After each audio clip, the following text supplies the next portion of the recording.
In Odyssey, Homer's epic poem, when Odysseus cried, "There is nothing worse for man than wandering," he was right in the metaphor, but not in physical reality. After months of lockdown, none of us need any reaffirmation of just how critical travel is, whether it's for business, leisure, or simply the joy of discovery. Travel is hardwired in our DNA. The question now is not if we want to travel, but how and when we can do so safely. On a macro level, how the travel and tourism industry is going to deal with what is nothing less than an existential crisis.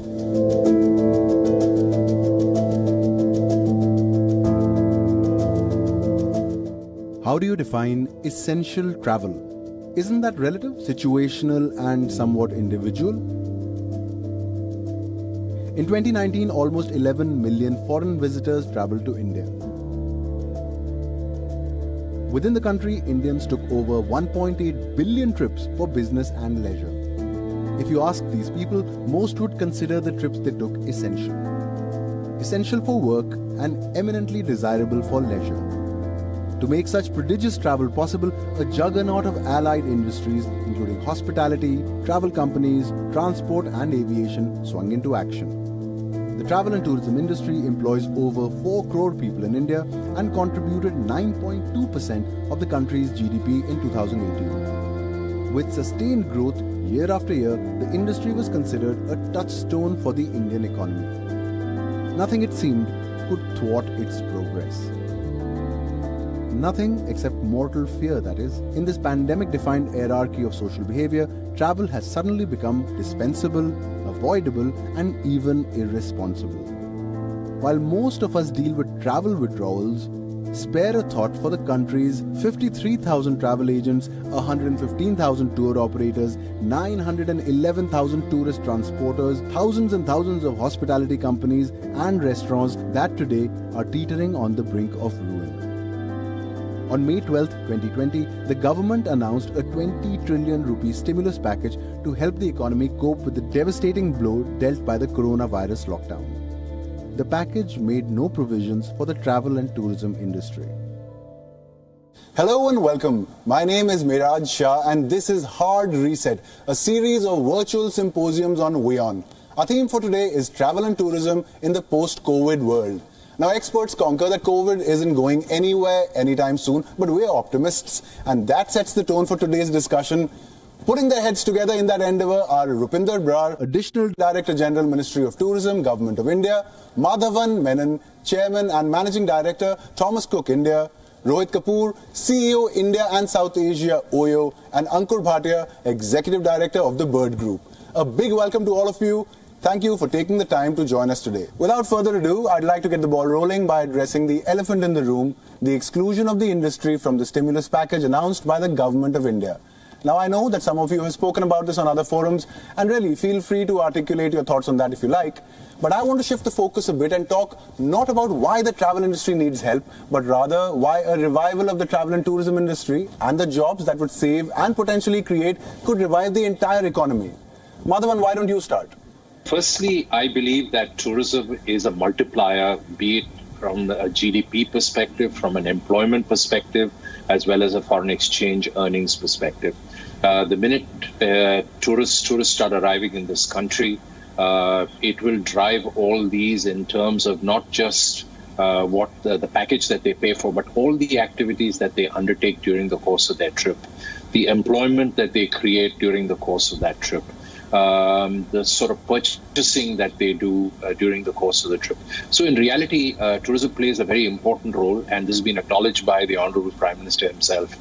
And my expectation is that as things start opening up post-COVID-19 and international flights start coming into this country, as well as cross-border around the world, my expectation is that tourism will play a very important role. Rupinder, your comments on that? I think the government is looking at incentivizing domestic tourism. When will the state borders open? Is there going to be a standardized accreditation for hotels and travel operators? Your take on this, on what the government is doing right now? Thank you, Tirad. I think that's a very relevant question to ask in post-COVID times. Like they say that every adversity kind of adds value in terms of introspection. And I think one of the learnings for us has been that the role of accreditation and the role of organizing ourselves as an industry is a big learning in the post-COVID times. And yes, there will be therefore accreditation. We are very soon going to come out also for a logo which is going to be promoting the Dekho Apna Desh campaign, because there is a lot of focus on domestic tourism. In fact, to that extent, I would say that domestic tourism is something for which the Honorable Prime Minister has been mentioning even before COVID times, that we haven't tapped the kind of potential that exists for domestic tourism, and in the coming times it would be a thrust area, first more because we would be traveling more to the nearby places, and later also by choice and choosing to see the wonderful the bounties of nature, culture, heritage that we have in our own country. So yes, accreditation and certifications and organizing ourselves better as an industry is the way forward, and thrust on domestic tourism for sure, to not only create a pride or a sense of ownership for ourselves, but also generating a huge economic engine out of tourism for all of us. Well, what about international travel? Are you putting together some kind of a PR initiative to sort of re-establish trust in potential customers to come back to India?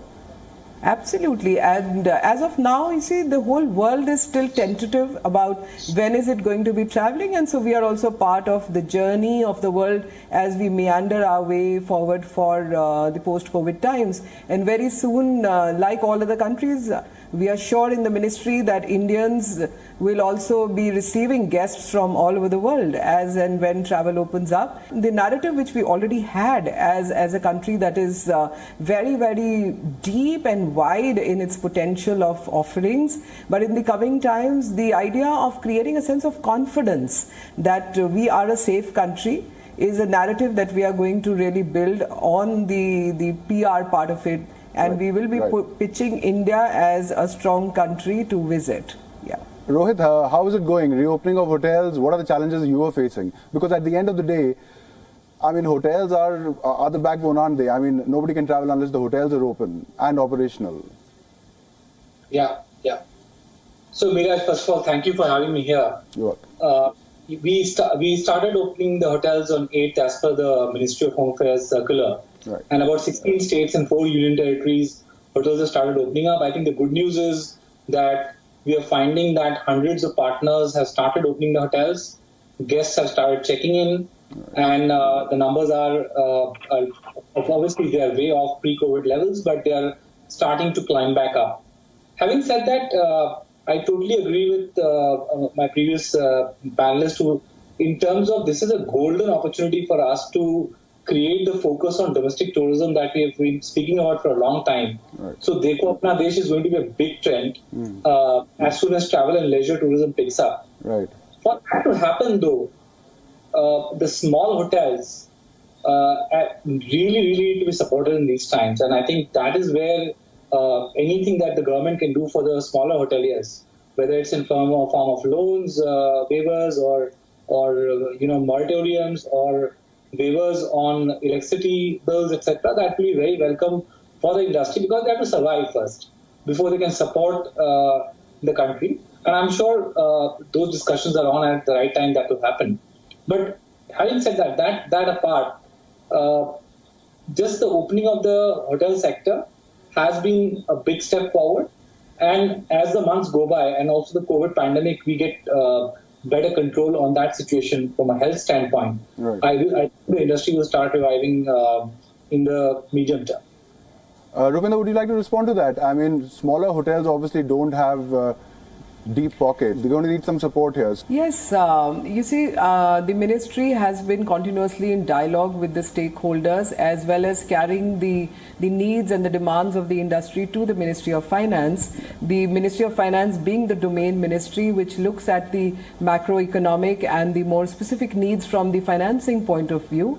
And, we are happy to say that a lot of things have come our way in terms of relaxation of moratoriums. There has been relaxation on the loans and the collaterals that would be required in part of the MSME sector support that has come.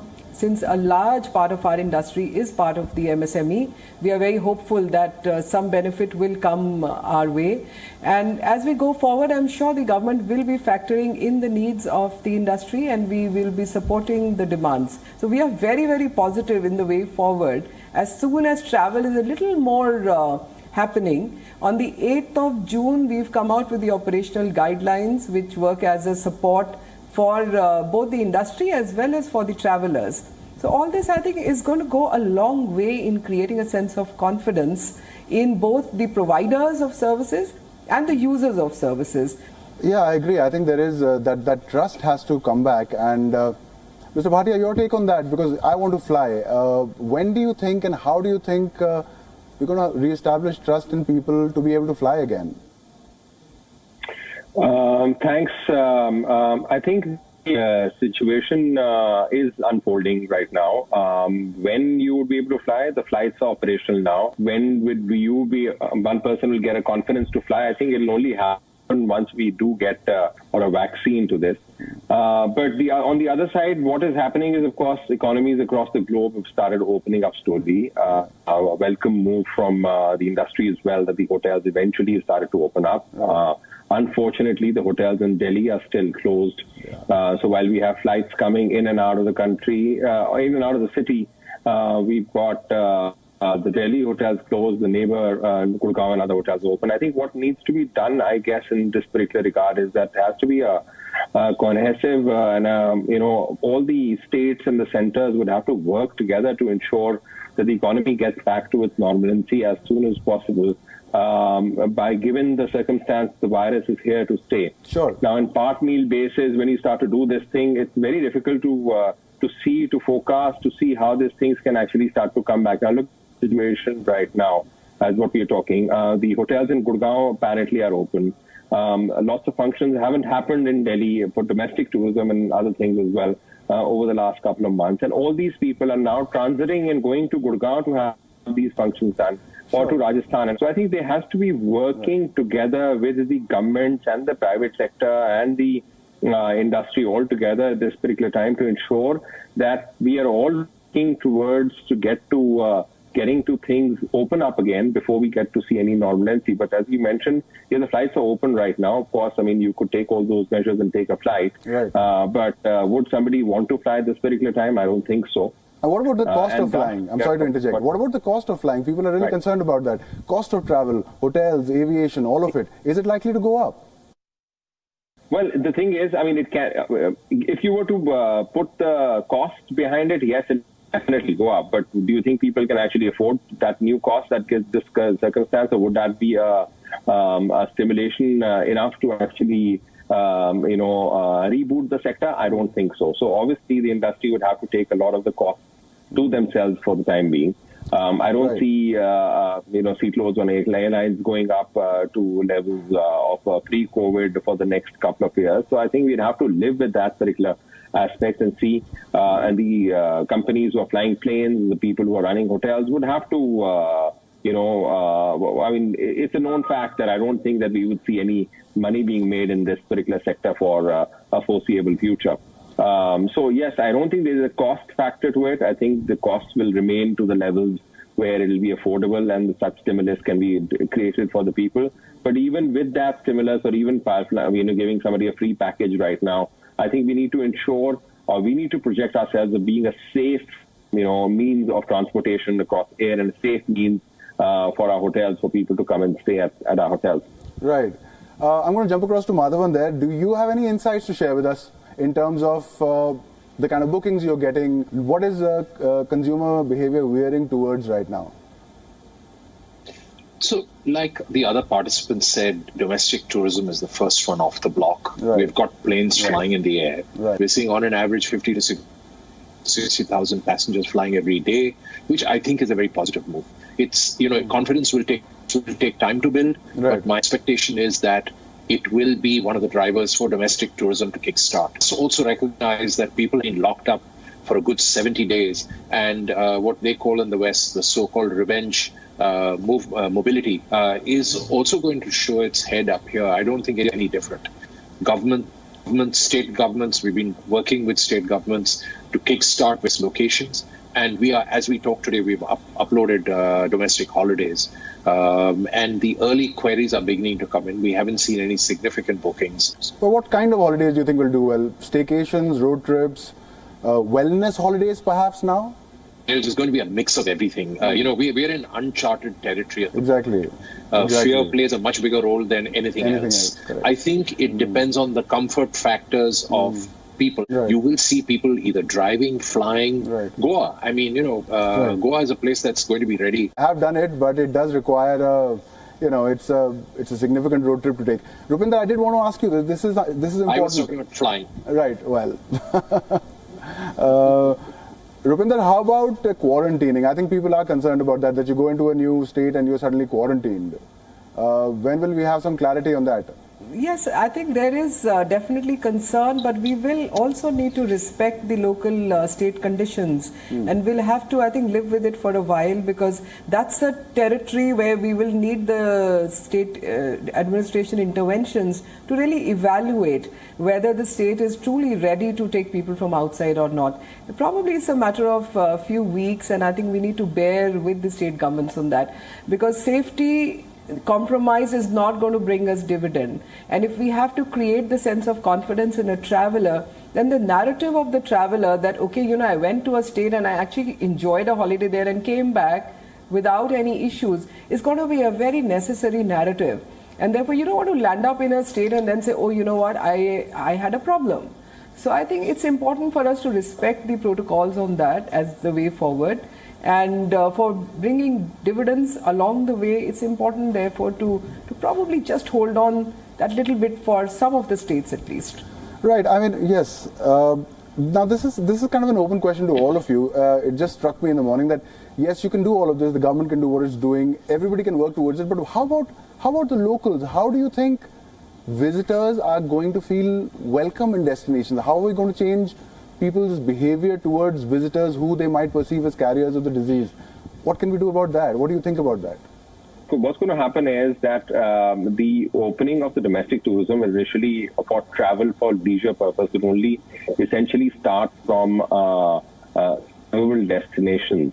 And when you talk about Delhi, for example, I think Rishikesh, Rajasthan, Himalaya, the Himachal belt, I think these will do pretty well once the state borders are all open. And I think, eventually, unless and until the cases start declining, I don't think anybody's going out anywhere. I think that's a normal prerogative which everybody's going to take that.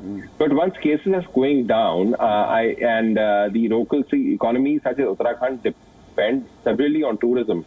So they will welcome these people coming in from Delhi by any means, my friend. I think there is no reason why they would not do it.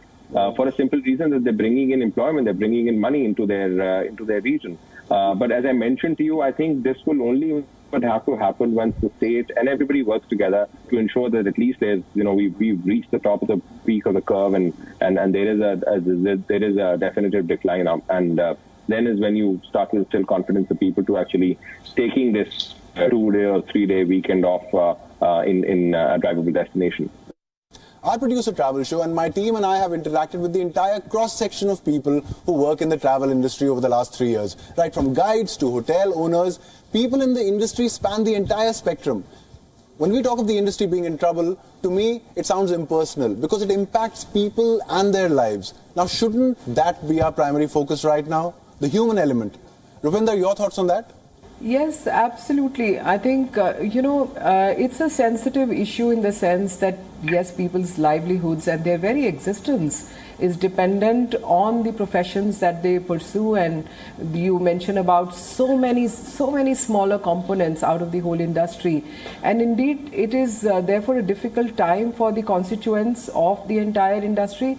However, considering the impact of the pandemic and looking at the kind of impact that it can have, I think the first priority therefore is definitely to make sure that the pandemic does not further penetrate or cause more havoc at the medical levels.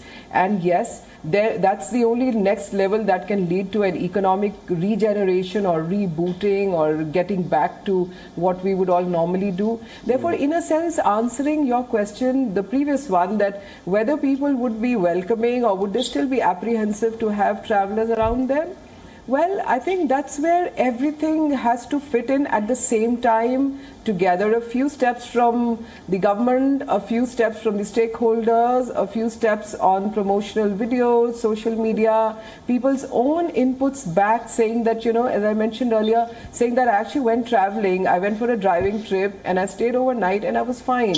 I was looked after by whoever that I stayed with, whether a homestay or a hotel, that I actually had a great experience, that if I took a flight, my experience at the airport or in the aircraft was safe and I wasn't overly inconvenienced. I think creating those kind of imageries are going to go a long way in creating this, a sense of comfort, not only in the users, but also in the providers at the different levels. So it's a tough time, there is no question on that. Right. But I think we are gradually inching towards a comfort zone. And hopefully in coming times, we'll all be soon traveling back. Madhavan, your comments on the same? It's extremely unfortunate as to what has happened to the industry and especially the smaller players. But having said that, I think we were the first ones to get hit, the entire travel industry. Hopefully, we will be amongst the early ones to revive. But I think what the other speakers have said, it's extremely important that, one, the traveler gets the confidence to travel. And this can only be done with the hospitality sector, the governments, actually making the traveler feel comfortable and safe when they travel. My expectation is that this will happen later. I mean, all you need to do is to get onto the social media and look at what the safety campaigns that each and every company is launching every day. The good thing is that everybody is preparing for the reopening, and whether that takes a little longer, it doesn't matter, because the primary driver is the safety of the traveler. Great. Quite. And it's not just about not being risk averse yourself, is it? The thought that you might endanger others makes it a very different ball game. So I just want to say that what Rupinderji was saying is so crucial, because this is a moment where it's not about one stakeholder, the government, the private sector, the consumer, the society. Everybody has to come together to make things happen, because nothing is perfect right now. Right? It is not the same world we exited in March and are coming back in June.